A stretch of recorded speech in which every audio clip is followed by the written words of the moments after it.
Hey, I was in the middle of doing this and thought I'd turn the camera on. We're doing a video shoot where we're doing a lot of black and white on the set, and so this is a candle holder that we found that's pretty groovy.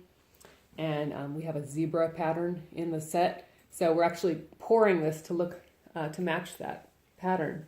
So how easy something like this can be.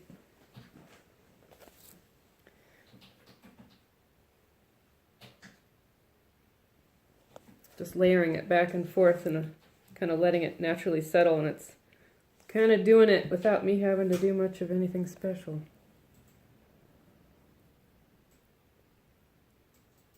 Now this is for a film set, so it's one of those things where if this was your house and you were burning the candle, you'd probably ruin your glitter, but for a set, it's kind of perfect.